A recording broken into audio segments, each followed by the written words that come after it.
तो नमस्कार दोस्तों, आशा करता हूँ आप लोग अच्छे होंगे।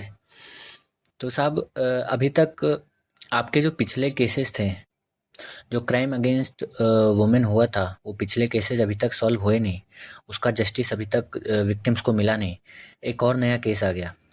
तो ये द हरियाणा स्टोरी करके एक ट्विटर हैंडल है, उसने ये पोस्ट डाला हुआ है जिसमें उसने बताया हुआ है कि एक 19 साल की लड़की है मनीषा, जो कि एक प्ले स्कूल टीचर थी। प्राइमरी टीचर जो होती है, जो बच्चों को पढ़ाती है, वो थी वो। 11 अगस्त को वो अपने स्कूल से निकली और वो अपने कॉलेज नर्सिंग कॉलेज में एडमिशन के लिए पता करने के लिए निकली थी। फिर अचानक से मिसिंग चली गई।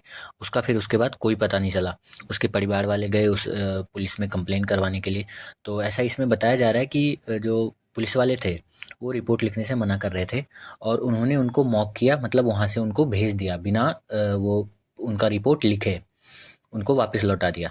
फिर ऐसा बताया जा रहा है कि 48 आवर्स के बाद मनीषा मिली, जो कि इसमें तो बताया जा रहा है कि स्टिल अलाइव थी, पर पता नहीं क्यों मतलब शायद सिस्टम ने ध्यान नहीं दिया, ऐसा बताया जा रहा है। The system that should have protected her completely failed, मतलब ऐसा बताया जा रहा है कि सिस्टम की वजह से उस बेचारी का देहांत हो गया। इसी हैंडल का एक और पोस्ट है जो कि उस वाले पिछले पोस्ट का जो है पार्ट 2 है।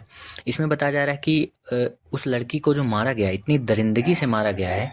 इसमें बताया जा रहा है कि उसका जो गला है वो रेता गया, उसका जो चेहरा है वो एसिड से जला दिया गया। मतलब आप सोच सकते हो कि जिन्होंने ऐसा किया उनके दिमाग में किस लेवल की गंदगी भरी होगी कि उसका गला रेत दिया गया। और कई फुटेजेस में और कई ऐसे पोस्ट मैंने देखे हैं जिसमें बताया जा रहा था कि उस लड़की का जो गला है वो बस कुछ हिस्सों से जुड़ा हुआ था। मतलब आप सोच सकते हो उसको पूरा ही काटने का कोशिश किया गया, कुछ हिस्सों से जुड़ा हुआ था और उसके चेहरे को जला दिया गया एसिड से। फिर इसमें लिखा है कि उसके कपड़े फटे हुए थे और जो उसके वाइटल ऑर्गन्स थे उसको निकाला गया है, वो मिसिंग है, ऐसा इसमें बताया जा रहा है। तो आप समझ सकते हो कि किस किस लेवल तक ब्रूटल थे वो लोग कि उसके वाइटल ऑर्गन्स निकाल के लेके गए, उसका पूरा गला अलग कर दिया, उसके चेहरे को एसिड से जला दिया गया। ये तो इसलिए किया गया, मुझे ऐसा लगता है कि पहचान छुपाने के लिए, कि लड़की को कोई कोई पहचान ना सके। अब इसमें तो कोई शक नहीं है कि जो जिन्होंने ये किया है वो अभी भी फ्री घूम रहे होंगे, इसमें कोई शक नहीं है, क्योंकि आज तक ऐसा ही होता है आ रहा है। उसके साथ गलत करने वाले लोग हैं वो फ्री घूमते रहते हैं, उनके साथ कोई वो नहीं होता। फिर इसी पोस्ट में लिखा गया है कि जो वहाँ के एसपी थे, सुपरिटेंडेंट ऑफ पुलिस जो थे, उनका ट्रांसफ़र हो चुका है और साथ में 4 पुलिस पर्सनल को किया गया है सस्पेंड। अब मुझे एक बात बताइए सर कि सस्पेंड करने से क्या होगा? उन पुलिस वालों को तो फिर से मुझे लगता है कि कुछ दिनों बाद फिर से जॉइन करने का वो कर दिया जाएगा। एसपी साहब का ट्रांसफ़र हो गया, उससे क्या हो जाएगा? ट्रांसफ़र होने से थोड़ी ना कुछ होता है सर। कानून आपने जो बनाया है, एसपी और जो पुलिस वाले हैं वो तो आपके कानून के दायरे में ही काम करेंगे ना। तो जब आपका कानून ही कमज़ोर है, अगर आपका कानून, एक बात मुझे बताइए, अगर आप कहते हैं कि नहीं कानून कमज़ोर नहीं है, तो अगर कानून कमज़ोर नहीं है तो फिर ये चीज़ें होती क्यों हैं? और अगर कानून कमज़ोर है तो आपने इसको रखा क्यों है? ये बताइए मुझे। आपको बदल देना चाहिए, जब मुझे पता है कि कानून हमारा कमज़ोर है, हमें बदलना चाहिए इसको अपने हिसाब से। तो आप ना बदलते हैं और ना इसको ये भी कहते हैं कि मजबूत हमारा कानून, तो मजबूत है फिर होता क्यों है ये सारी चीज़ें? उसके बाद फिर एक तीसरा पोस्ट है इसी पेज का। उसमें लिखा है कि अब जो है पुलिस वालों ने एक नया एंगल ढूंढा है, सुसाइड का एंगल। सुसाइड का एंगल इसलिए बताया जा रहा है क्योंकि इसी में देखिए लिखा है कि 11 अगस्त को, जिस दिन वो मिसिंग हुई थी, इसमें बताया जा रहा है कि मनीषा जो है, Manisha has allegedly purchased poisonous medicine on 11 अगस्त। जिस दिन वो मिसिंग हुई थी 11 अगस्त के दिन, उस दिन मनीषा, ऐसा बताया जा रहा है, मनीषा ने पॉइजनस मेडिसिन खरीदा था। अब मुझे एक बात बताइए सर, इसमें अब सुसाइड का एंगल देना चाह रहे हैं, पॉइजनस मेडिसिन अगर खरीदा है तो एक बात बताइए, उसके कपड़े कैसे फटे होंगे?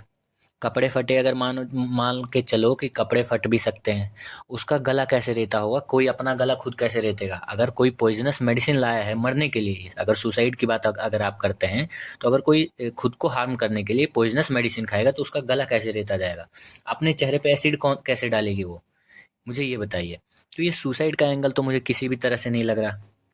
अब यहाँ कहा जा रहा है कि postmortem conducted twice at PGI Rohtak. PGI Rohtak में 2 बार पोस्टमार्टम हुआ, बट डिकम्पोज्ड बॉडी कंडीशन में कंक्लूसिव फाइंडिंग्स डिफिकल्ट। ऐसा कहा जा रहा है कि जो बॉडी, अब क्योंकि जाहिर सी बात है बहुत बहुत दिन हो गया, 11 अगस्त का केस है ये, आज 18 अगस्त है, इससे पहले अगर मान के चलिए 2-3 दिन पहले भी हुआ होगा पोस्टमार्टम, तो 4-5 दिन में बॉडी तो डिकम्पोज हो ही जाती है ना, होने लग जाती है।